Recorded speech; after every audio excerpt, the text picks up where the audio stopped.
14 books, 4 5-star reads. July was another fantastic reading month, and I'm here today to wrap up everything I read last month.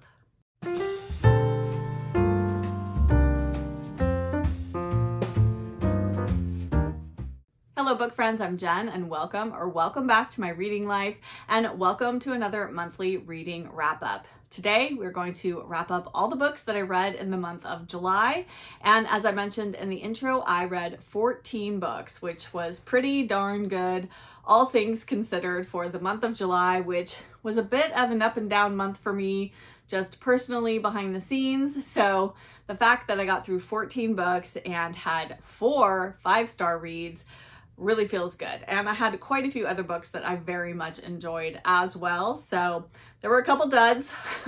We'll get to those first. As always, I like to start with the books I enjoyed the least and end on a high note with the books that I enjoyed the most. So we're going to start with the books that didn't quite work for me. Grab yourself a cuppa. I feel like I haven't had a cuppa in one of these videos in quite some time, so grab yourself one as well and let us get into everything I read in July. The first book that I'm going to share with you today, it pains me that I really did not enjoy this one very much because it's by an author that I absolutely love. She has become one of my favorites, but this title by her, I think you can give a miss to, and that is the book we actually read for the Cozy Reader Book Club in July, which was Love Comes Home by Molly Clavering. Oh, Molly, I love you so much, but I don't love this one. If you're looking for a place to start with Molly Clavering, I recommend Near Neighbors or Dear Hugo. Both of those are fantastic places to start. Love Comes Home was a bit of a dud. We're following Jane, and Jane has been living in London or staying with some friends in London, a married couple, and she's being summoned home to Scotland because her younger sister, Love, is returning from abroad. And Love is a lot. Let me just say that. She's a young woman who feels very strongly that she is right about everything, that she knows everything. She's sort of in that phase of her life where she knows best, even though she does not know best, and she's meddling in her sister's love life and affairs at home and just really making a bit of a nuisance of herself. And the love interests in this book weren't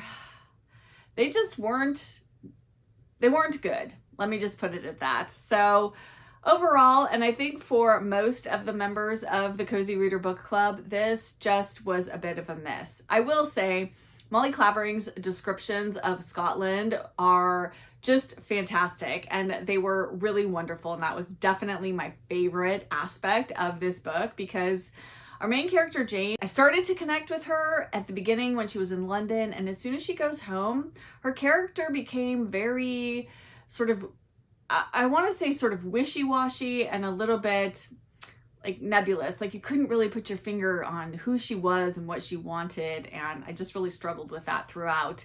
So unfortunately, this one was a miss, but like I said, do give Molly Clavering a read. She's wonderful, and I can recommend all 4 of the other books of hers that I read, but just please don't start here.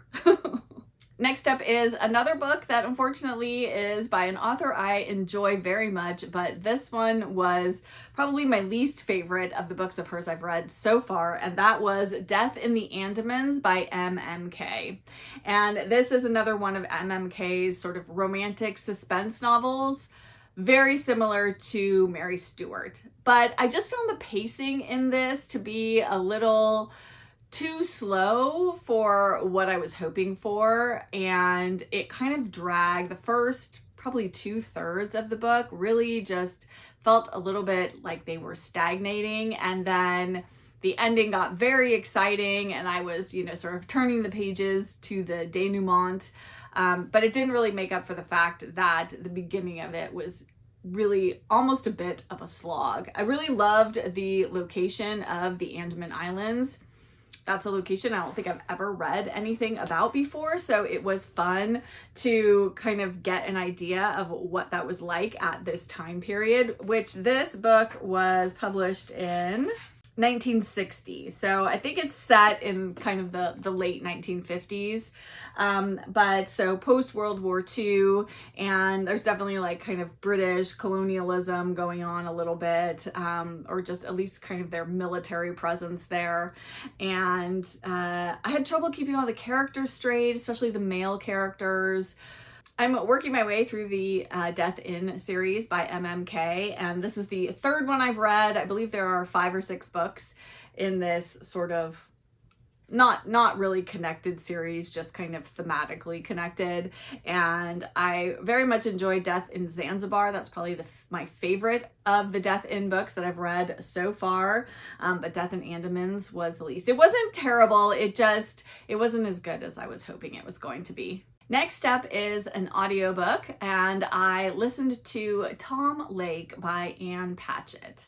And this book really sounded like it was going to be something I was going to completely love. It's mostly set at a summer stock theater in Michigan, and we're following a young woman who has been cast in the lead role in Our Town, and she has a romantic relationship, and the book is all told sort of in flashback. So she's a grown woman, a mother of 3 daughters, and she's married to a man. They own cherry orchards in Michigan, and she's telling her daughters the story of this relationship she had with a man who went on to become a very famous actor. And so she's kind of going back in time and telling them the whole story of how they met and everything, which was during this summer stock production of Our Town. I started off enjoying this one, and then some things started to happen, and I really didn't like some of the characters, one in particular. And I ended up feeling really bad for our main character's husband, who I just felt like he got the short end of the stick, especially with one of the daughters. There's a whole storyline with the daughter who was having sort of like teenage issues, with having a lot of anger and things like that. And I just ended up feeling really bad for the father, and I didn't feel like there was any resolution there in their relationship and that whole thing that was going on. So Ann Patchett is very hit or miss for me. I've enjoyed some of her books, and I've just been kind of lukewarm about others, and this one definitely falls in the lukewarm category. I will say that I gave it an extra half a star on Goodreads because of Meryl Streep's narration of the audiobook, which, if you're going to read this one, that is definitely the way to go. So it wasn't terrible. There were things about it I definitely enjoyed, but overall it just left me feeling sort of okay about it. Like I said, Ann Patchett, hit or miss for me, and this one was more of a miss than a hit. Next up is a book that I received a review copy of from the publisher. So I want to give a thank you to Head of Zeus Publishing for the review copy of Mrs. Spy by M.J. Robotham. And in this, we are following Maggie Flynn. She is a spy in 1960s England. She works for MI5, and she's what's called a watcher. Basically, she does surveillance on people that they need to have surveilled. And so this is her job that she's gotten into because her husband died, and it came out after his death, that he had worked for MI5. And so she ends up getting herself a job as a result. And in the course of this book, she comes across a Russian spy who says he knew her husband and tells her some things that make her start to question her husband's death and what she's been told about that. And she sort of goes on this journey of discovery. I will have to say the buildup in this book was very slow for me. I felt like there were some scenes that felt kind of repetitive as we kind of get to know Maggie. Maggie has a teenage daughter, and they live with Maggie's mother. And I kind of felt like I wanted things to move a little more quickly, but then the last third of the novel really does. The pace picked up immensely, and I got really invested in the story and what was happening. And so I definitely would recommend this one. And then Head of Zeus actually reached out to me a second time, asked if I wanted to receive the second book in the Mrs. Spy series, which is The Spy and the Snake. And so of course I said yes, because actually I had just finished Mrs. Spy and enjoyed it so much. So I was so happy to receive this. I'm not going to give you a synopsis of this one because it has some spoilers for Mrs. Spy in it, but very excited to give this one a read, and I am hopeful that this is going to become a fun little series. So if you want something that's got a little bit of a spy feel to it, I was hoping it would be kind of like Mrs. Polifax, but it's got a different vibe to it than that because of Maggie's situation, the fact that she's a mom and she's got responsibilities in that way. She's not kind of as free as Mrs. Polifax is, but I still very much enjoyed this, and I'm looking forward to going on to book 2, and I think there might be a book 3 already in the works, but book 2 just came out in July, so it is currently out in hardback, but I will have both of these linked in the description box below if you want to check them out. And again, thank you to Head of Zeus for the review copies of both of these.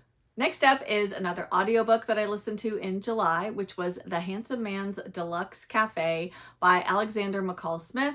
This is book 15 in the No. 1 Ladies Detective Agency series, and I had reread book 1 in the series for the Cozy Reader Book Club in June, and it just got me in the mood to spend more time with Ma Ramatsue and everyone at the No. 1 Ladies Detective Agency, and so I dove right into book 15, which is where I am actually in the series. In this one, Ma Makutsi, who is Ma Ramatsue's now partner in the detective agency, she is going to be opening a restaurant. So that is kind of one of the storylines that is going on. And then the main storyline, sort of the main mystery, is about this woman who has come to this Indian family's home, but she doesn't know who she is or where she came from or anything like that. So this Indian family, this man and his sister, have asked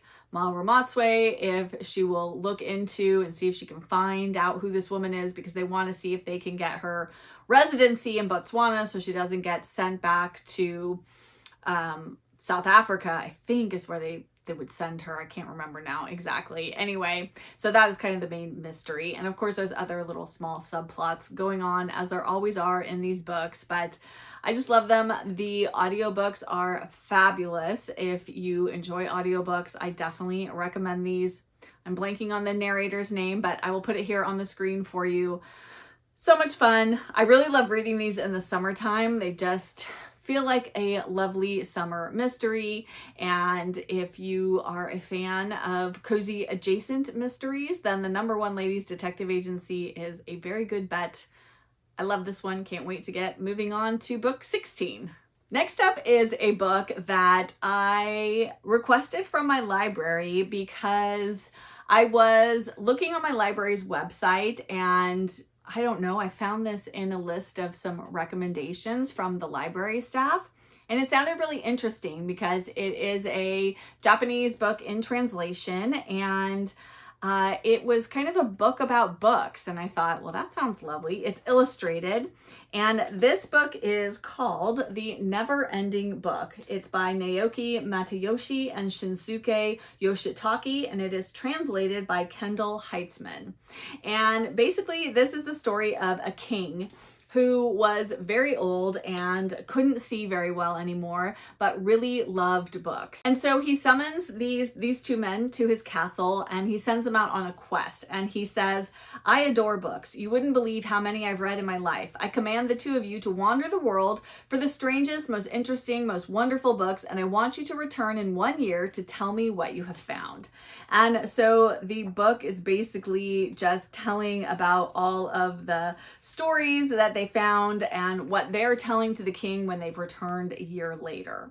And so they sit up and tell him night after night all these stories that they have collected. And some of the stories are very, very short. And then some of the stories go on for pages and pages and pages. And I just found this book to be very, very charming. I was looking at some of the reviews of this on Goodreads, and I think some people didn't fully understand the ending, but I just felt like it was an ode to books and to the power of stories and the power of telling stories as well. And that it doesn't really matter where those stories come from as long as they're well told. And I just thoroughly thought this was a lovely little read. I just kind of dipped in and out of it over the course of about a week or so.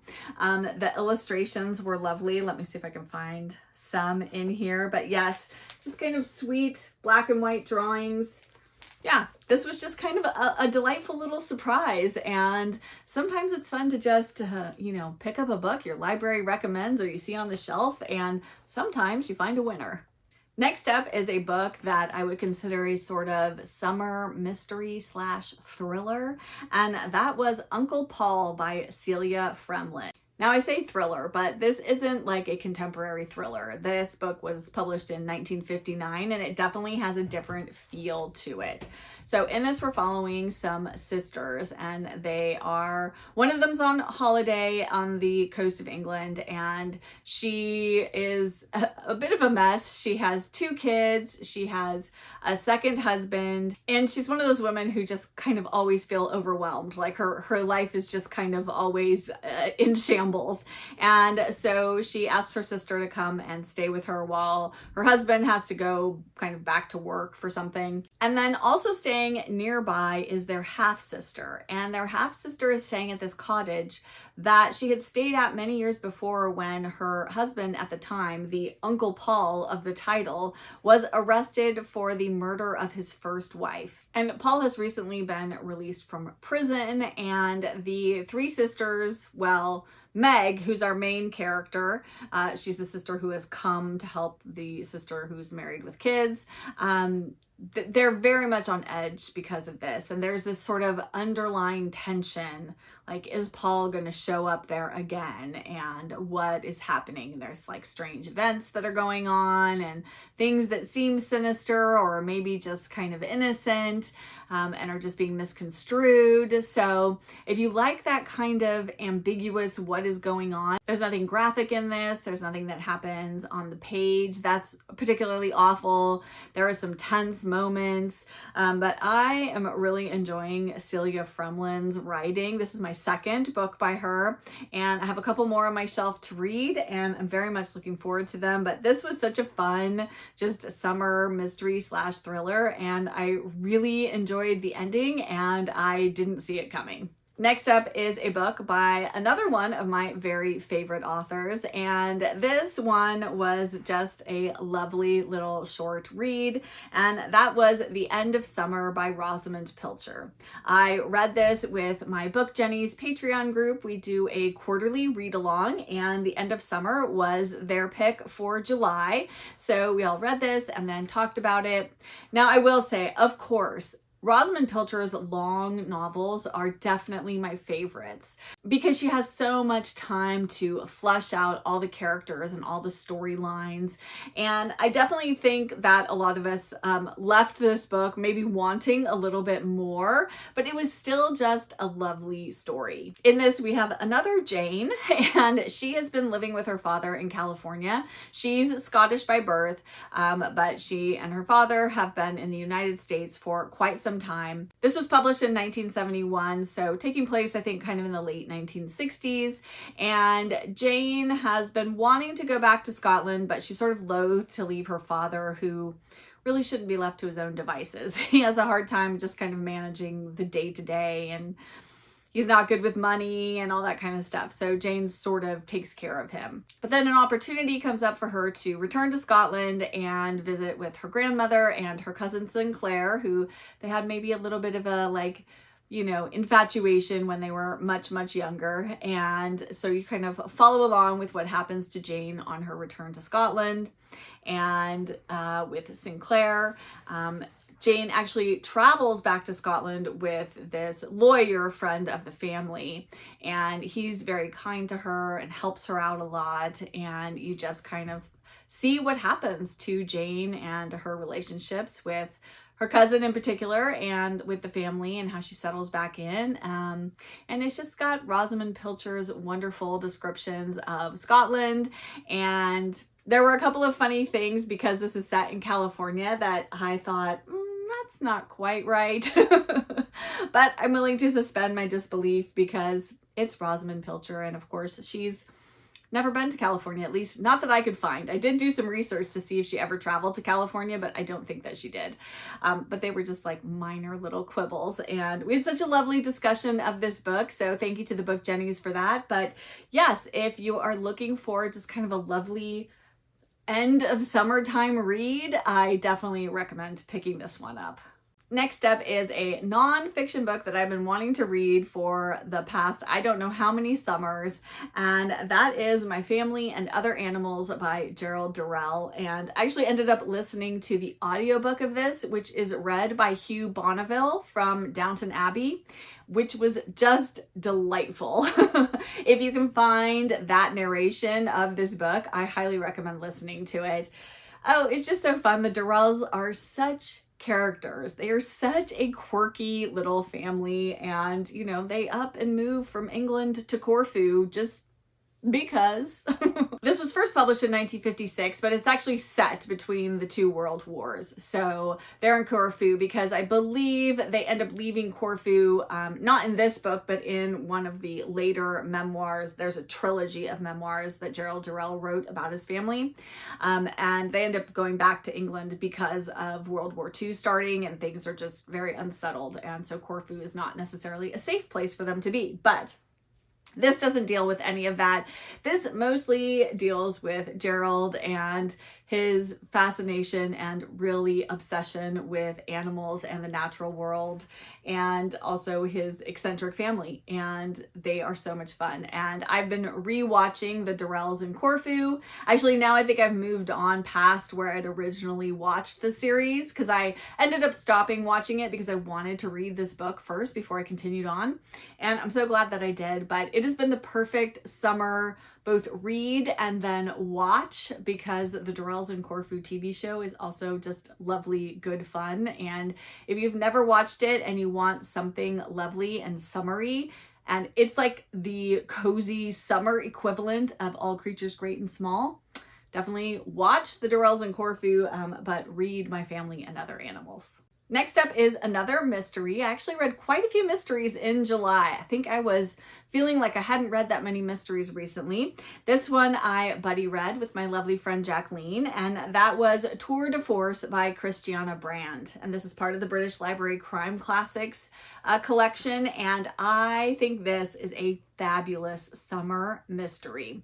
It is set on an island off the coast of Italy, and we're following a group of travelers from England who don't know each other, but obviously kind of, get to know each other as they are traveling together in Italy. And this one features Christiana Brand's recurring detective Inspector Cockrell, and he is, how to describe Inspector Cockrell? I'm not even sure. He's a bit uptight. He reminds me a bit of the first detective in the Death in Paradise TV series. If you've ever watched that, I'll put a picture of him here so you know what I'm talking about. I can't think of the character name in Death in Paradise. Detective Cockrell reminds me of him, or he reminds me of one way or the other. Anyway, so they are on this tour and they're staying on this island, and there is a young woman who is found stabbed in her hotel room. And there is a small pool of suspects, but Detective Cockrell had almost all of them in his sight during the time when the murder supposedly occurred. And we have a man who has lost his arm in an accident, and he used to be a famous pianist, I believe, and he is traveling with his wife, but he's sort of carrying on an affair with this young woman who's on the tour. And then there is this other man who works for like a fashion designer, and there's an older woman, and there is their sort of tour director. So there's kind of all these people involved who could be potential suspects. The Italian police really just want somebody. They just want to pin the crime on somebody and call it a day. But Detective Cockrell wants to actually find out who the murderer is. And so you go along. This was so twisty and turny, and I, again, did not see the ending coming.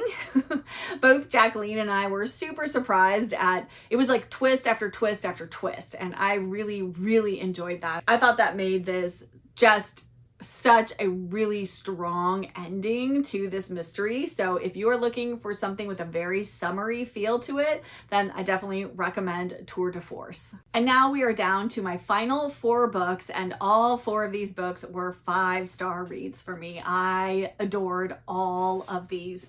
And first up is actually another mystery, and another mystery that's part of an ongoing series I'm reading, and that is The Chalk Pit by Ellie Griffiths. And this is another in the Ruth Galloway mystery series. I love Ruth. She's an archaeologist. She lives in Norwich, England. And at this point in the series, she has a young daughter who is 6. She has a relationship with the police. She helps them out whenever they find bones that they're not sure if they are old and of archaeological significance or if they might be newer. And so that is the case in this entry in the series. Some bones have been found by a man who is hoping to open like an underground restaurant. And so she has to go into these kind of underground tunnels, Ruth does, to look at these bones. There's only a partial skeleton there, and the bones that they do find seem like they maybe have been boiled, and it's all very, very strange. And so of course Ruth is on the case to try to figure out what she can about these bones and see if they need to be investigated by the police, if they're newer bones or if they are of archaeological significance. And then happening simultaneously to this, there is a homeless woman who goes missing. There is another young mother who goes missing from her home. And so DCI Nelson and his team are trying to figure out what is going on there.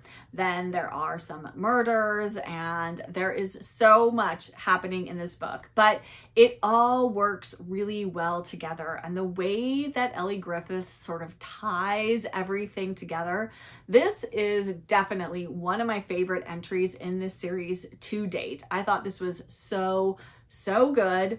And I actually immediately went and picked up the next book in the series from the library, and I've actually already finished it by the time I have filmed this video.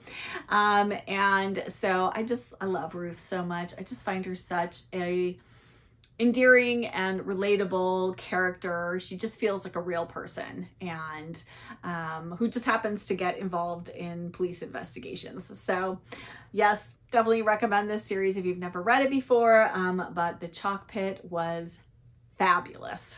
And my next 5-star read was actually a reread, and I picked up Gift from the Sea by Anne Morrow Lindbergh.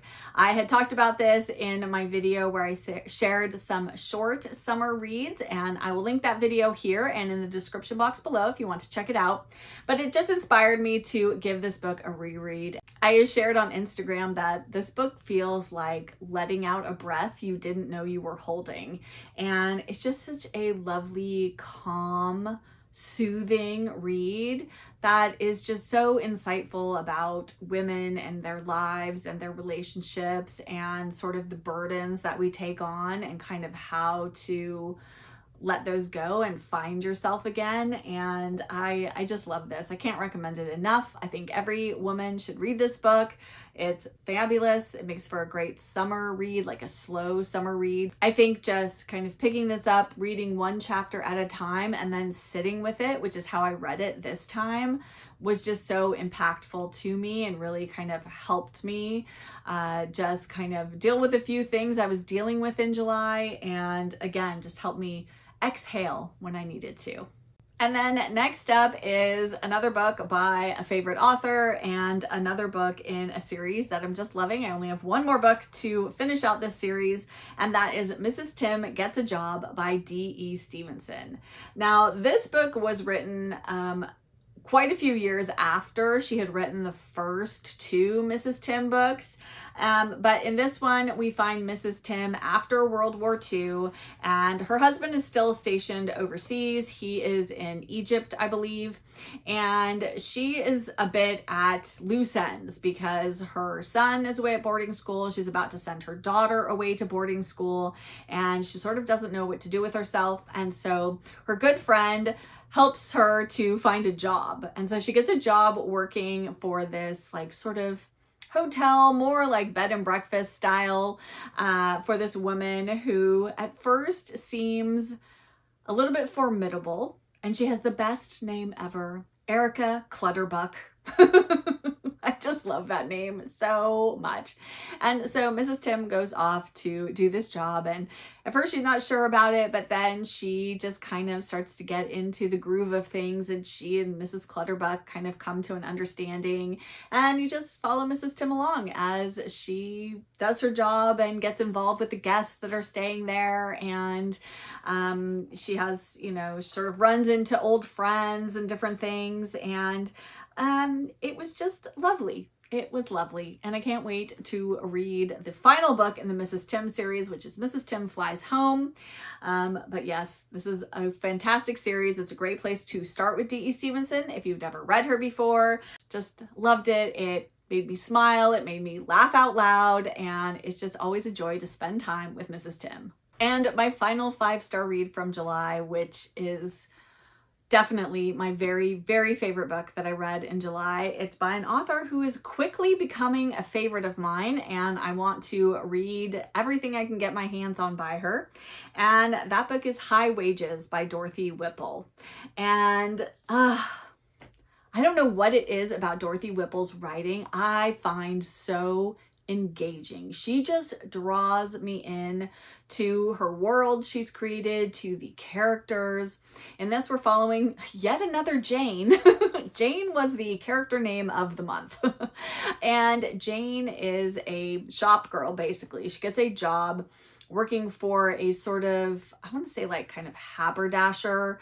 He sells fabrics and all the sort of accoutrements so that, you know, before ready-made clothes were really a thing, women had all their clothes, you know, made to order. And so that's what this store does. And Jane gets a job there as one of the assistants.